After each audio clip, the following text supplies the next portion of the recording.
Theo, I'm going to hand over to you. Thank you so much, Paul. And thank you, everybody, for being here. We are very, very excited to welcome all of you to our session. Let me share the slides first, and then we will tell you what exactly we are going to do. So our topic today is empowering learners through sustainable development goals. And I think both of us are very, very excited to talk about global issues and global sustainable development goals with a global community of teachers. So please feel free to drop a message and let us know where you're from, as Paul asked you before, on Facebook and in the webinar as well. So thank you very much for being here, and Theo will tell us exactly what we are going to do. Hi, everybody, and it's so nice to be here. In this webinar, we will look at what the SDGs are. Actually, they are also called global goals. It will explore some of the role in education, because you'll find out that they were on the agenda of the United Nations. So you might think, well, I'm a teacher, what has this have to do with me and what I'm doing in the classroom? And we hope that we will answer this question by the end of the webinar. And because we are all teachers here and we get a lot of inspiration from each other, we are going to share some resources that you might find useful on this topic, and also identify some activities, some strategies that empower learners, because that's why we are here. You notice that our title is Empowering Learners. So let's get started. Yes, thank you, Theo. As you can see, there is a progression from a bit of a theoretical background to just a very short presentation of what the SDGs are, towards something practical. We would really love it if we could hear from you later on to let us know if you applied any of the ideas from this webinar. That would be lovely. But first of all, let's make it clear for everybody. Let's make sure that we all talk about the exact same thing when we say sustainable development goals. What are they, Theo?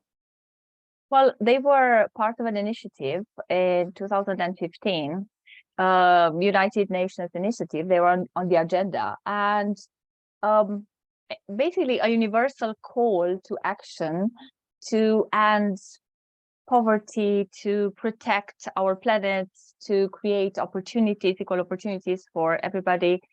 And the goal would be that by 2030, these 17 SDGs would have been tackled, and we would all have them,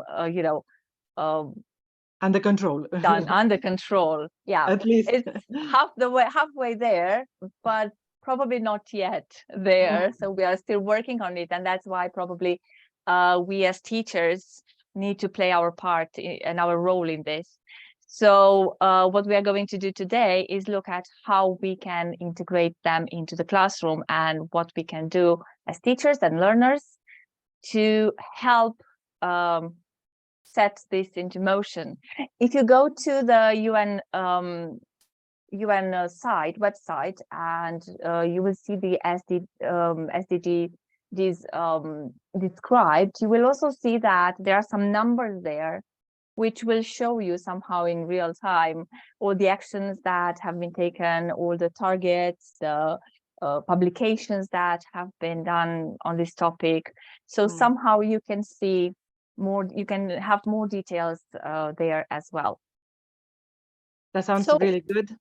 And yeah, I think as teachers, we have to make sure that we also know how to explain these things to the learners, right? It's not enough just for us to understand what we are talking about.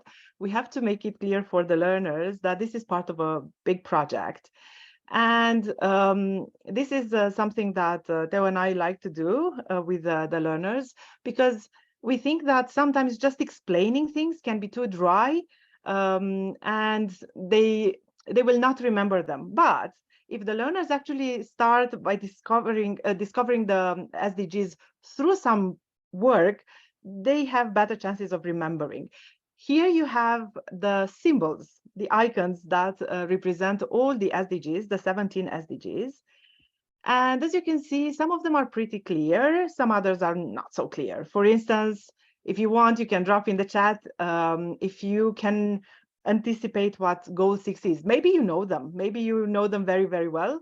Maybe you just look at the image. You can see this image in the right upper corner, and you can try to guess what number 6 is. So feel free to okay, I already see some answers coming in. Thank you very much. So 6, for instance, is clear water and sanitation. That image kind of suggests the idea of clear water. How about number 7, Theo? What do you think learners, I mean, in your experience, what do learners usually say when they look at 7? Well, I think they would probably think about renewable energy. Mm-hmm.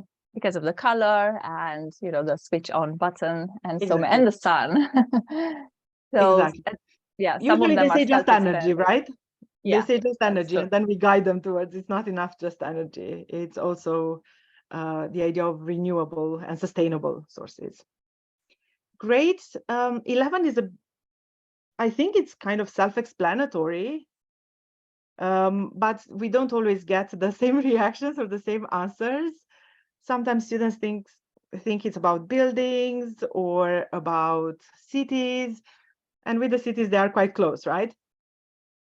Right. Because indeed they refer to sustainable cities and communities. I always like to explain that this is not just a goal. There are cities around the world that have already reached this goal. For instance, Copenhagen is one of the cities that can go into this elite category of really working not towards reaching this goal, but towards maintaining it, because they are already there, which is good. It gives us hope. Number 12 is kind of problematic, Theo, right? Right, but it's good that it encourages students. For example, if you do this with them, it encourages creativity and a bit of critical thinking. So you could always ask them to come up with a label, but with a name of the SDG. But you can always do it the other way around. So because I'm sure that you have talented students who love to draw. So why not give them the label, and then they should come up with a symbol. So that's an idea of an activity. That's very nice. I wouldn't go there personally because I'm terrible at drawing. Nobody understands my drawings. But after all, I would rather use this and maybe encourage my learners to draw. And number 13 is what Theo and I have been focusing on lately, quite a lot, climate action. You will see that actually quite a lot of these goals overlap, and there are certain areas that seem common. I would say that actually goal number 4 is what we will focus today, because it's related to quality education. Yeah. And I will also say that, as you can see, they are interconnected. And this is very important, because actually taking action in one direction will actually affect the outcomes of all the others. Exactly. But as Cristiana said, number 4 seems to be the basis, the starting point, actually. Especially for us as teachers, right? We want to make sure that all the students have access to quality education. And I think this is also about the teachers. Quality education means also for the teachers to have the training, the knowledge, the support, the rights, as we saw in the previous webinar, the access to technology that Maho talked in the morning. So everything links nicely together. So let's dig a little bit deeper into what we can do in terms of introducing these SDGs in education. We asked teachers why we should do this, because I'm sure that wearing this English teacher's hat, you're thinking, okay, I have to teach English. It is not my job to teach about global issues or SDGs or any other topics. So we asked teachers their perspective and say, okay, so why is it important to discuss these global issues with the learners? And we could see that we have more than 150 reasons for introducing global issues in the language classes.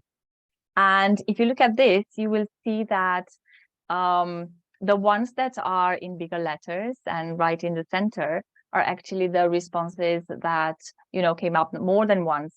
So we raise awareness, you have a lot of aware, become aware, be aware. But I also like the idea that we have global citizenship. So we are citizens of the world nowadays. So we need to keep this in mind. What we do affects everybody, and it's the other way around. And I also like the fact that we also have some values there. It's not only about learning and knowledge and skills, but also some values like tolerance, responsibility.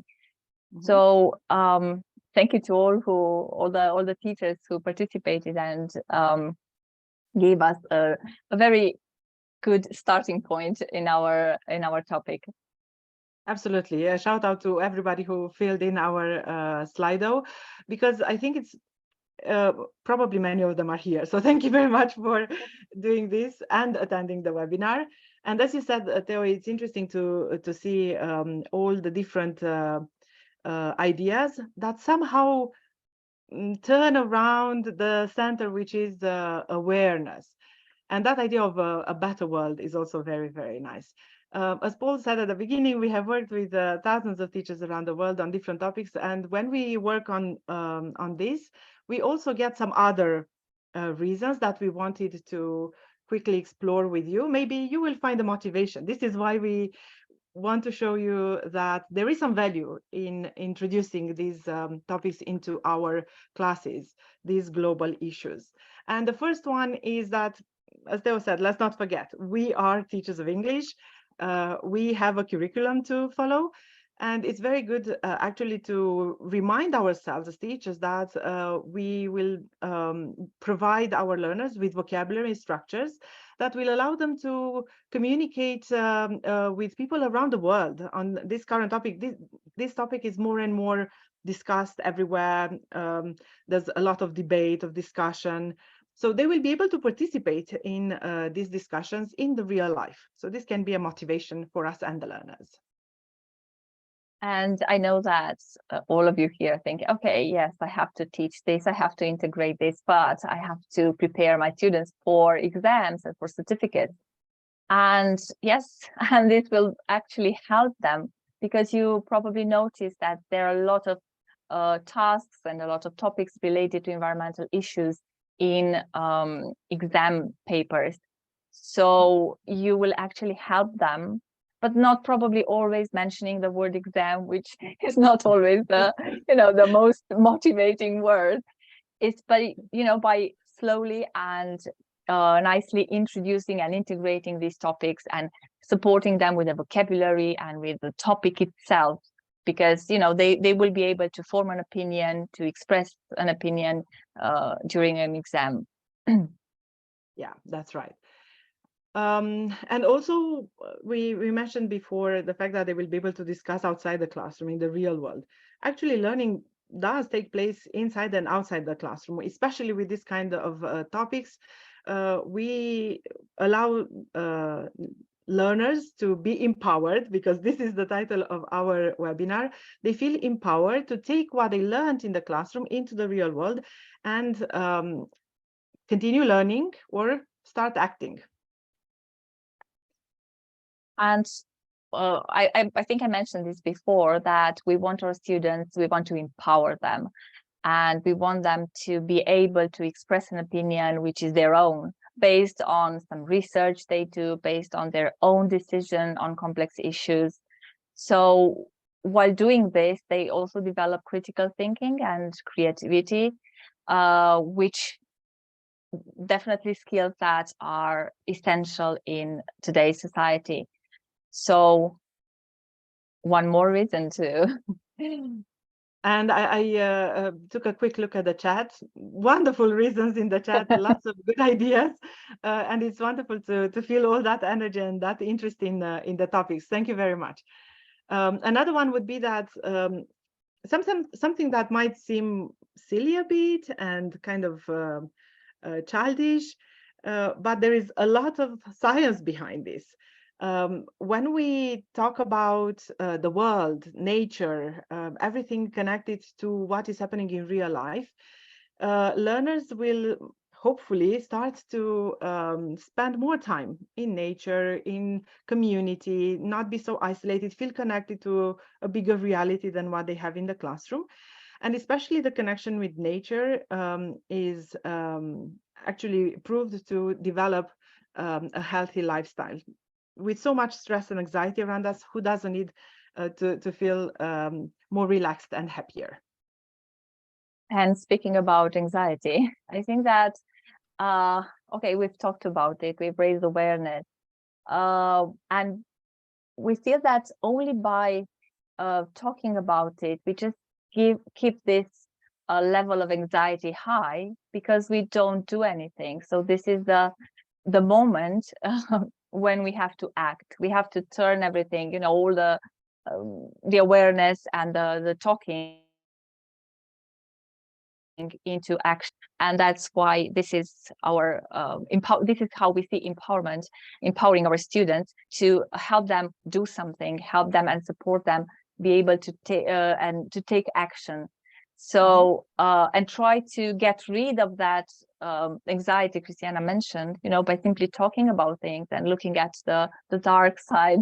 But by taking action, we actually empower them and help them feel that they can do something and that there is hope. Absolutely. That is the shift we want to make today. And after all these great reasons, and after all the reasons that also came now in the chat, we still think that probably the best explanation for why we should teach these subjects, why we should integrate them into our lessons, comes from this poem by Ellen Maley. So, Theo, what do you do? I'm a teacher. What do you teach? People. What do you teach them? English. You mean grammar, verbs, nouns, pronunciation, conjugation, articles and particles, negatives and interrogatives? That's too. What do you mean that too? Well, I also try to teach them how to think and feel, show them inspiration, aspiration, cooperation, participation, constellation, innovation. Help them think about globalization, exploitation, confrontation, incarceration, discrimination, degradation, subjugation, and how inequality brings poverty, how intolerance brings violence, how need is denied by greed, how isms become prisons, how thinking and feeling can bring about healing. Well, I don't know about that. Maybe you should stick to language. Forget about anguish. You can't change the world. But if I did that, I'd be a cheater, not a teacher. I just love this poem, and I think I always discover something new when I read it. It's so true, isn't it? When I think most of us are in this profession not for the pay, for sure. In most part of the world, it's just our desire to have a positive contribution to what is happening in the world. So by trying to create that sense of awareness in our learners, hopefully we will also stir some movement towards action, because as we were saying earlier, this is what we want to achieve. And we want to give you practical ideas. We don't want to just stay at a theoretical level. We mentioned before, we want to provide you with some ideas that could be taken immediately and tried with your learners. Even if for many of us it's a holiday right now, you might want to put down some ideas and try them in the autumn. We can start always, because you are very right. Most of the teachers who answered our question why we should introduce global issues into our classes answered that it's important to raise awareness. So let's do that. Let's start from that. Maybe some of these issues are not very well known in our context. So let's try to create awareness first. And this is just an example of an activity that you could do. These are statements taken from the UNESCO materials website, and I'm sure Philippa and Melissa will help you with the link. You will also find the links of all the materials that we mentioned today and more in the handout you will get after the webinar. So these are statements taken from the UNESCO website, but of course you could look for statements that are valid in your community, in your country.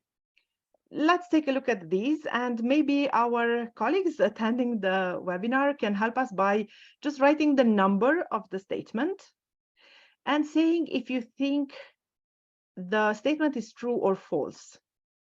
Okay, so just one, F or T, I don't know. It's up to you. So let's go through them one by one. And while we are reading them out, you can think if you think they are true, and you can just add your answers in the chat. So the first one is the 85 richest people in the world, so a handful of people, have as much wealth as the poorest half of all humanity, 3.5 billion people. That's the first one. The numbers are pretty scary, but do you think this is true or false? I will just quick. We have a lot of true. Okay, yeah. Okay. How about the second one, Theo? Globally, women occupy less than 25% of all seats in parliament. Okay, so let's see what we have here. I assume it's true. Yes. Just by, watching the news and seeing the parliaments all over the world, it's mostly true. Not everywhere though, right? There are countries, again, like some of the Scandinavian countries, Rwanda, for instance. Rwanda has an equal number of representatives in the parliament, men and women. So there are situations, that's why I said that maybe some of these statements are not valid in your context, but you can choose something that is relevant. Number 3, in most developed countries, the unemployment rate for people with disabilities is at least twice that for those who have no disability. We know that the attitude towards disability varies a lot around the world. So let's see. True. True. Some of the answers. No. And also no. Yeah, probably we are influenced by the reality around us. That's true. Okay. I would just draw attention to the fact that, it's stated in most developed countries. So still, even in such countries that present themselves as being highly educated and very advanced, there are still issues. This is a true statement. It is true that actually the people with disabilities are at least twice as unemployed as the people with no disability. Number 4, please. In Latin America, 80 to 90% of persons with disabilities are unemployed or outside the workforce. Most of those who have jobs receive little or no pay. And again, we have some answers for number 4 as well, saying an overwhelming number of true, Yes. saying that this is true.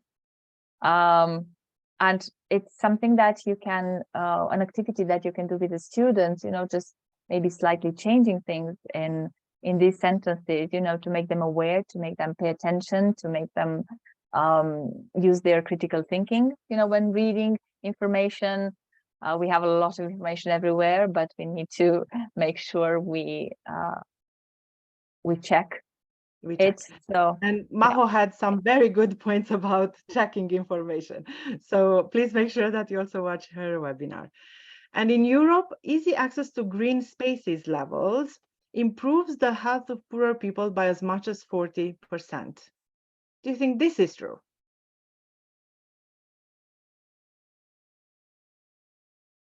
It's kind of strange, right? To connect the idea of green spaces with the health of the poor people. It is true indeed. Thank you very much. So they are all true, and they are kind of shocking, all of them. And this kind of proves how much, again, these topics overlap. If you look at this, you will see that we have access, equal rights for everybody. We have education, we have sustainable communities, we have climate action. So quite a lot of them are overlapping. And before we move on, and because we are talking about education, please allow me, because I saw, now looking at the chat, I saw many names of the Ukrainian teachers I have been working with, just to say hello, and to say once again how much they demonstrate that education is the key to everything. Even in conflict areas, teachers are still interested in education, and they still want to solve the problems in this world through education. So thank you very much for being here, everybody. But I just wanted to give a shout out to the people I actually know and I have worked with. So this is the awareness stage. We can select some statements. We can do a little true or false activity like this one. But is that enough, Theo? Probably not. And that's why we are here, to try to support you in, empowering the students and helping them taking some action, doing something, to do something about it. We talked about it, we raised awareness, we know the numbers. Now we need to look around and see what we actually do. I think in the last couple of years, we've talked a lot about this, about disabled children, and there are a lot of materials, but I think it's still a long way to action. Mm-hmm. So we know about it, we read about it. It's also mentioned in the SDG, Equality in Education, which is to ensure inclusive and equitable quality in education, to promote lifelong learning opportunities for all, but we still need to do something about it. So disabled children and young people are some of the most disadvantaged and vulnerable people in society worldwide. We know it, but what do we do about it?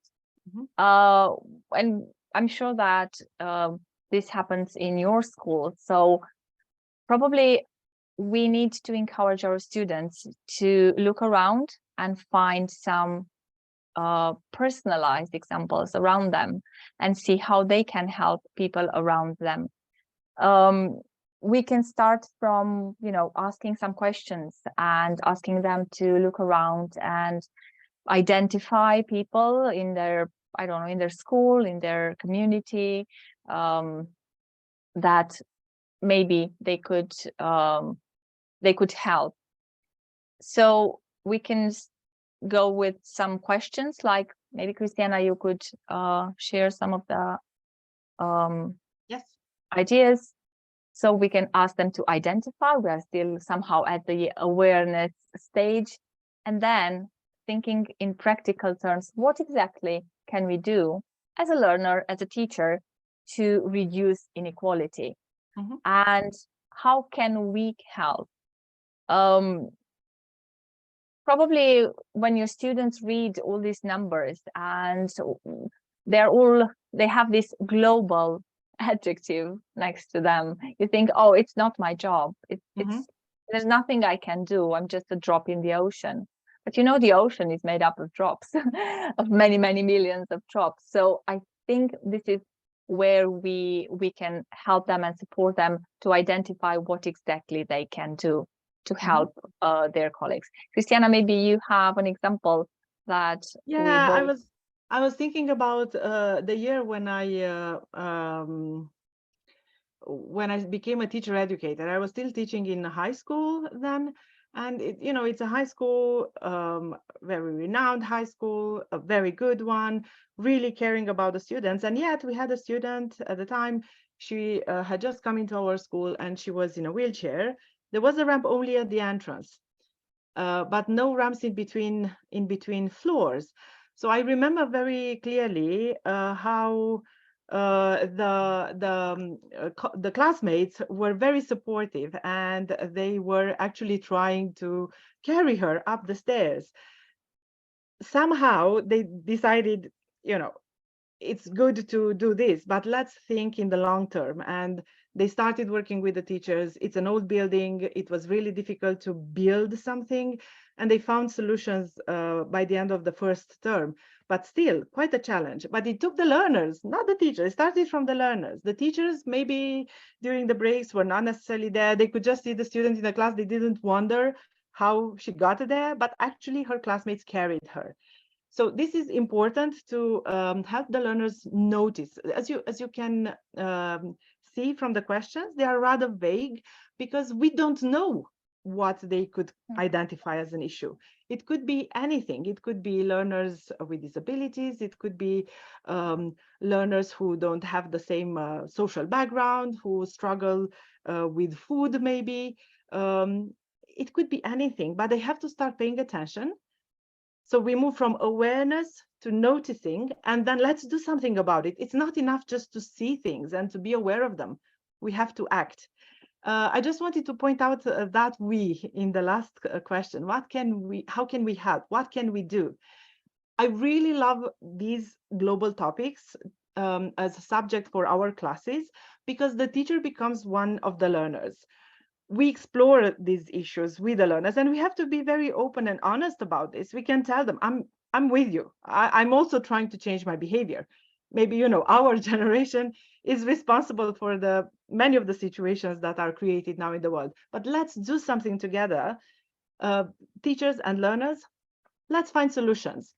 And we might be surprised by the ideas that come from the learners, and also the issues that they can identify, things that we may not be aware of, but they are maybe right under our noses.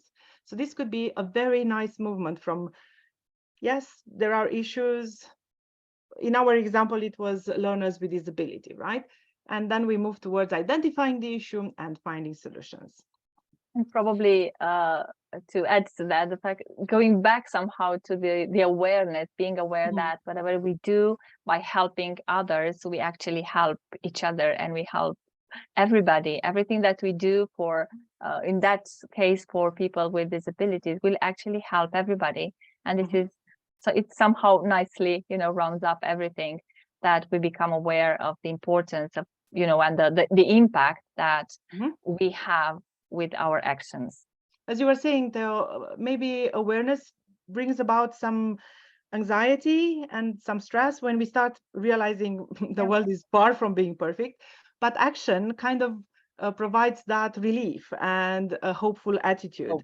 I was thinking now while you were speaking about the fact that there are quite a lot of studies which show that when we treat ourselves, for instance, right, we do something and we get a bonus at work. And if we treat ourselves, if we go and buy something nice for us, we are happy for, they say that it's between 1 day and 3 days. We will feel this sense of elation. Oh, nice, I got something nice for myself. But if we invest that money into somebody else, if we help people, as you were saying, all the studies prove that actually we can be happy up to a month. So helping others, doing something for others helps us. It's something that will help us as not as teachers and learners, but also as human beings. And that can be very powerful. And it all starts with what we do in the classroom. So let's take a look at some examples. We are going to suggest some topics that can be discussed in the class. Probably you will recognize some of the SDGs here, in the topics. You will find a lot of resources, many resources on these topics, and some more on British Council website. And when we say resources, it is not only about lesson plan, which you will have them, of course, and they're very useful because they are very well put together and they are adaptable. But all these resources that we are sharing also include materials. They include a lot of PowerPoint presentations with a lot of pictures, which, visuals can be really powerful when talking about this SDGs. And you will also find a lot of resources like videos and audios with people, with experts in the field. As Cristiana said, we are learning at the same time together with the students, which somehow helps us, share this goal and the goal, and it actually empowers the learners because they feel, okay, I can show my teacher, I can share something that I've learned, and my teacher will learn from me. Teaching is better than learning. So a lot of ideas for collaboration with something that we really like in these materials is that there are a lot of ideas on how you can collaborate with other schools or other institutions. So how to create projects together. And I'm sure this is also a huge part. It will have a huge impact on our students' empowerment, because they can see that it's not, an isolated activity they do in the class, but they can connect to other students and people all over the world and learn from each other, of course. And I just want to mention, because you said that that all these topics have great materials, and they really do. We invite you to explore them, because in the handout you will find the links towards all these resources. There are other; these are just our favorite. So just go and explore everything that is available on the British Council website with resources for the classroom.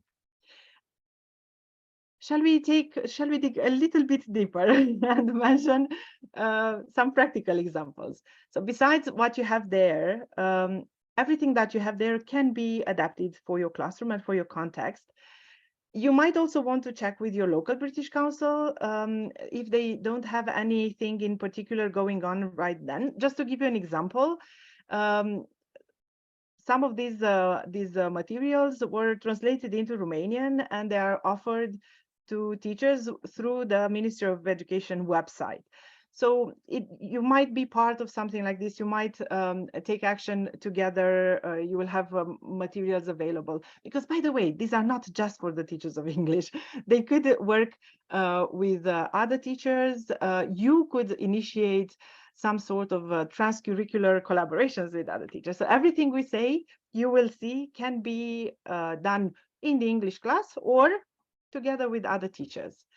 And we chose one set of materials that is really, really nice, the story of water, because water is too large a topic.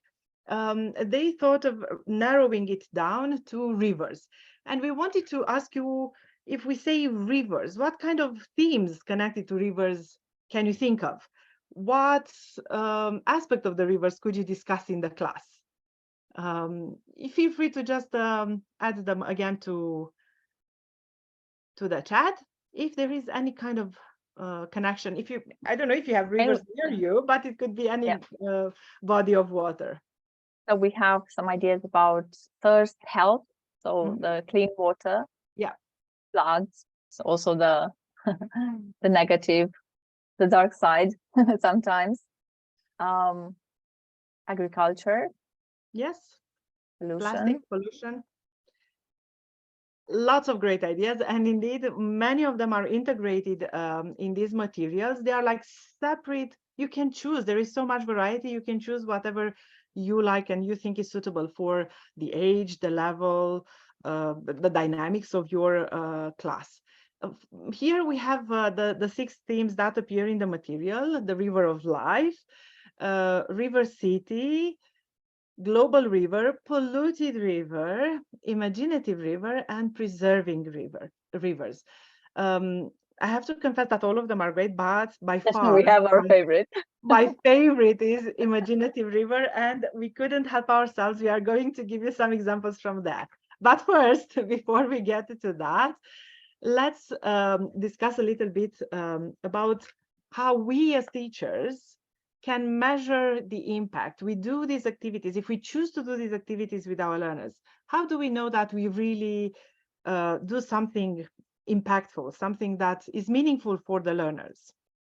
And the materials include this, right? Yeah, this is something that we really like about it, the fact that we can measure the impact. So if you remember, we talked about raising awareness, we talked about noticing, doing some action, and then in the end, we need to see, you know, to measure the impact on what we've done with the students on their lives or on the lives of a community. You have a lot of baseline activities. Here are some examples, like I don't know, some actions that your students can do, something that can be measured actually, simply by having your own cup or bottle at home and school to reuse throughout the day, or wash clothes only when they are dirty. Things that somehow seem like common sense, but if you put them in a kind of structure and you measure the impact that these activities, small things, common sense things, have, you will again raise awareness on the fact that, oh, this is so important. It is so important that I take care of water, that I use my own cup. So in numbers, you know, looking at numbers at the end, I think we also have some examples, right, Cristiana, to help our the teachers, you know, have an idea of what we are talking about. We will notice also the changes in the attitude and the knowledge of the learners. How can we notice that?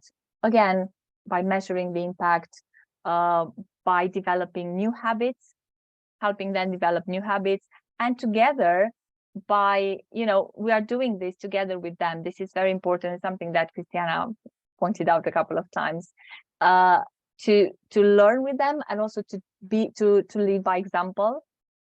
So they could be, you know, we empower them to spread the word, to raise awareness at home among, you know, their family, their friends, to encourage them to take action and do something about all these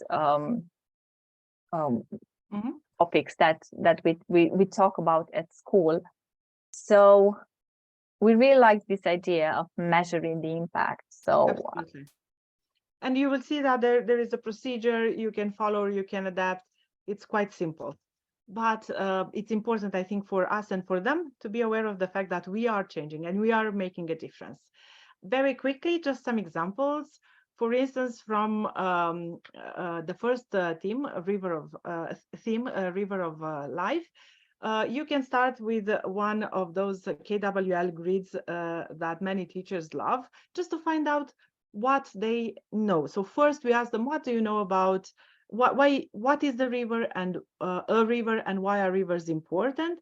Ask them to write what they know in the first column, then some expectations of what they expect to learn in the second one. And at the end of the activities, you can ask them to fill in the last column, which is what they have actually learned.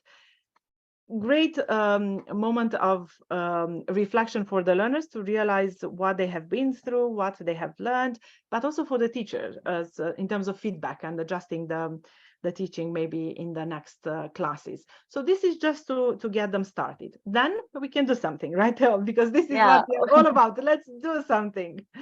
Reconnect, yes, a field trip. I like these ideas of reconnecting with nature. And I remember when I started teaching, it was a lot of, you know, the mantra was bring the world into the classroom and make it relevant, and, you know, teach relevant topics. Now, I was thinking that why not take the classroom out into the world?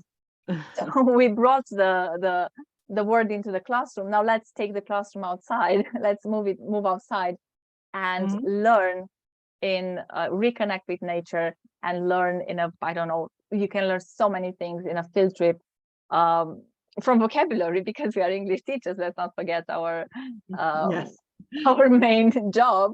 But again, you can make sketches and notes and take and exchange photographs and do maps, and there are so many things that you can do. So while learning English, you also learn about the world, and you also learn how you can help the world.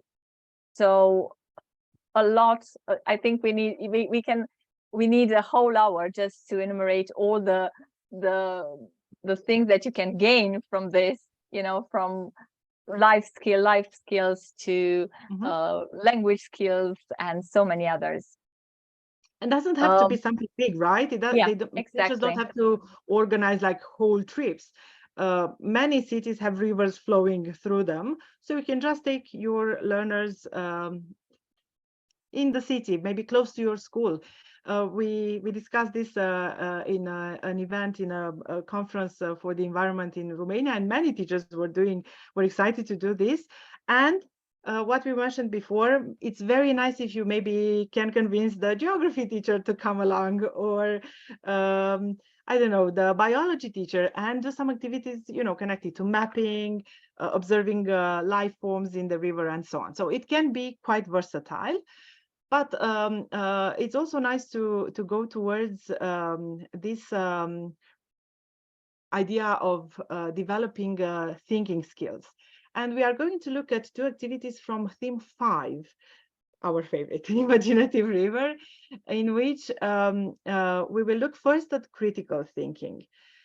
All these topics encourage learners to think critically and to look for information and to verify information.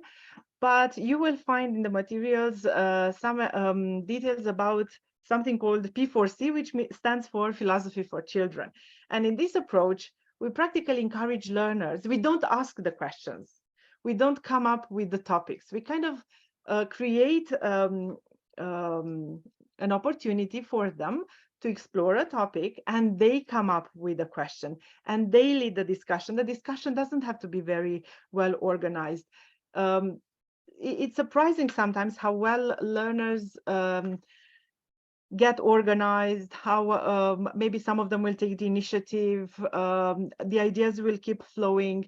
And this is just a procedure on how to move, again, from something like a material, a video, or something that would raise awareness, towards discussing and moving, as we said, from just thinking about it towards noticing the reality around them, and maybe towards some action, something they can do. But this is just, and of course, in our experience, these are some topics that may appear. And as you can see, some of them have been discussed in the last few years quite extensively. It would be interesting to see what our learners think of them. For instance, who owns the world's water, and is water used fairly? This can create a lot of debate, and again, hopefully they will lead towards action. But this is just critical thinking. There's also another type of thinking, right? I think we are very lucky that we are language teachers, because we can actually touch upon any topic we want in our language classes. So while encouraging and developing creative thinking, creative writing, creative thinking, of course, you can, this is just an example, just bring in a bottle with a message hidden inside, tell the class that it was washed up on the shore of the river and has an important message hidden inside, ask them to discuss in pairs, find out who sent it and why. And it's so nice that there is no right or wrong answer, which means that our students will probably be encouraged to express their creativity. And from there, you can come up with your own creative ideas, asking them to write stories, to write a river mystery story. Yeah, I think, yeah, there is a nice activity that they did in Romania. Remember, Cristiana, about yes. They put a message in a bottle, in a plastic bottle, and actually it was something to track it, and they actually tracked the whole journey through the rivers, and it is a long journey.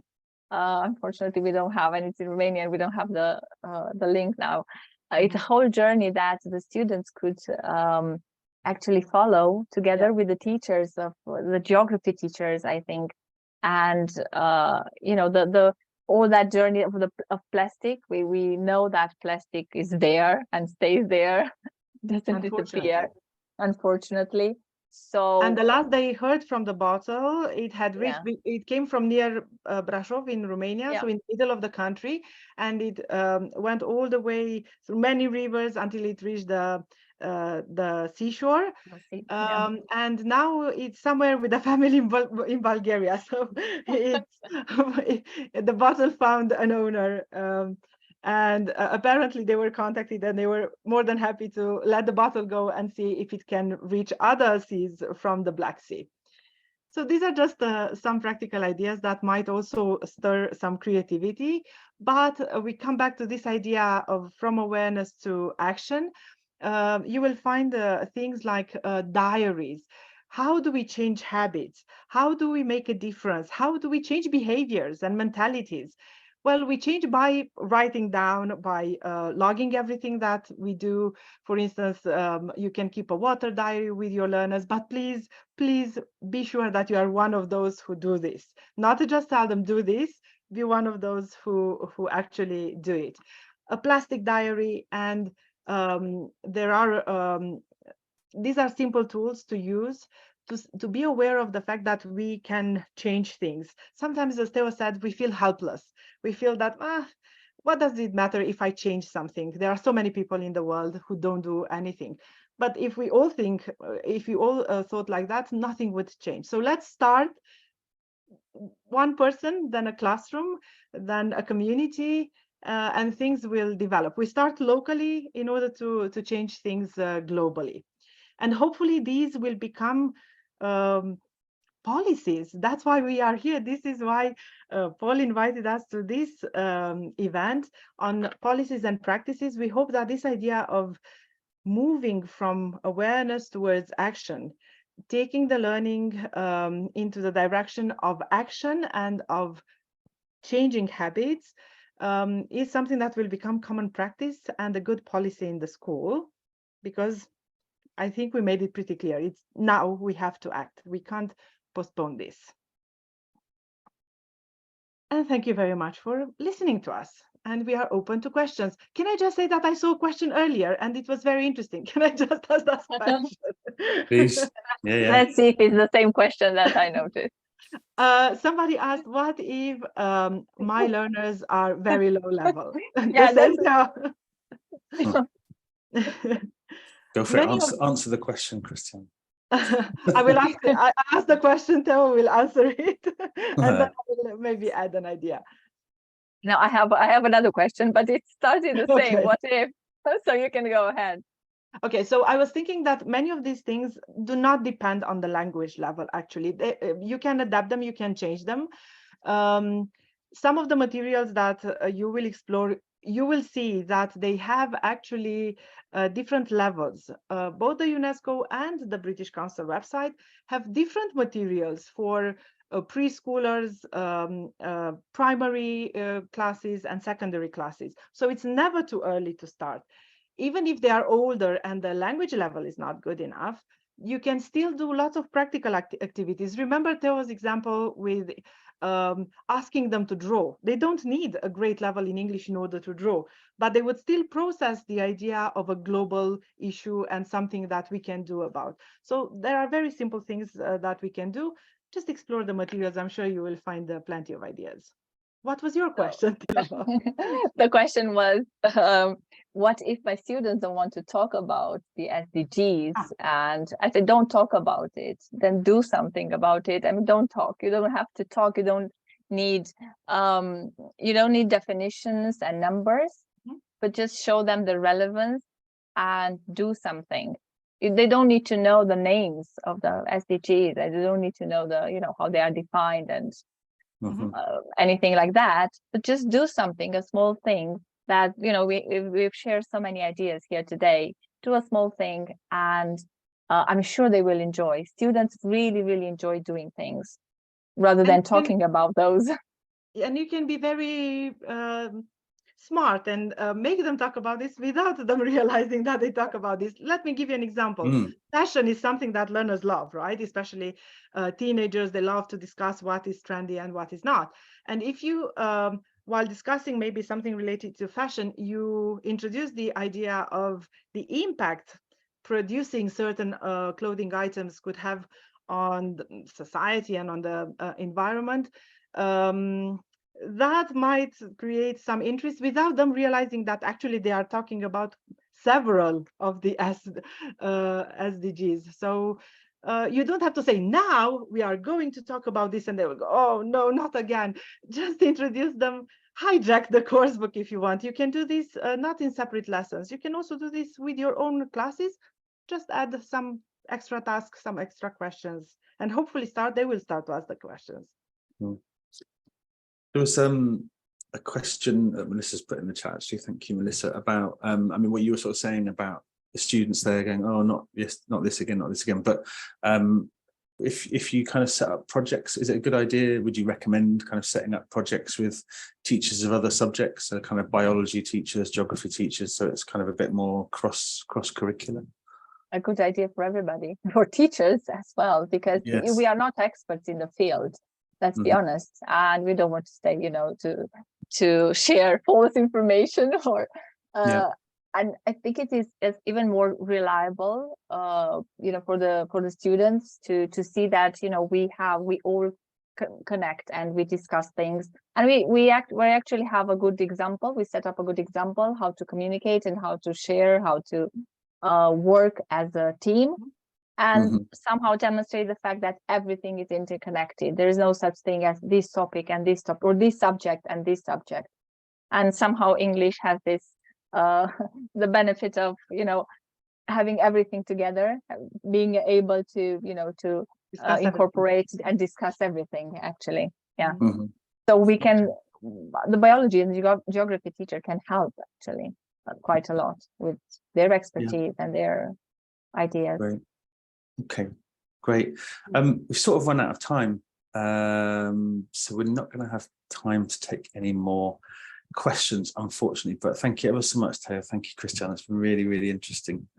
Really enjoyed it. Thank you so much for lots of rich ideas and thoughts on teaching the Sustainable Development Goals. So thank you, and thank you to those of you who have been attending the first, second, and the third sessions. It's been great to get all your comments in the chat, most of them, and see your input as well. So so thank you to everyone who's come along and attended this webinar and the other two as well. Also a big thank you to Melissa, to Philippa, and to Kath, who've been helping out with hosting and with moderating, and for generally responding to endless questions about certificates. So thank you for your patience with that. And also thank you ever so much to Marcus and to Karen, who've been managing things on our Facebook page. So thank you to you both as well. And we will be taking a short break in August. There are no events in August, but we have 2 events coming up in September, and we also have our World Teachers Day event in October. So look out for information about that on the website. So thank you ever so much, and hopefully we'll see you again very soon, everyone who's come, and thank you again, Cristiana and Teo. Thank you. Thank you. Bye, everybody. Thank you so much. Bye.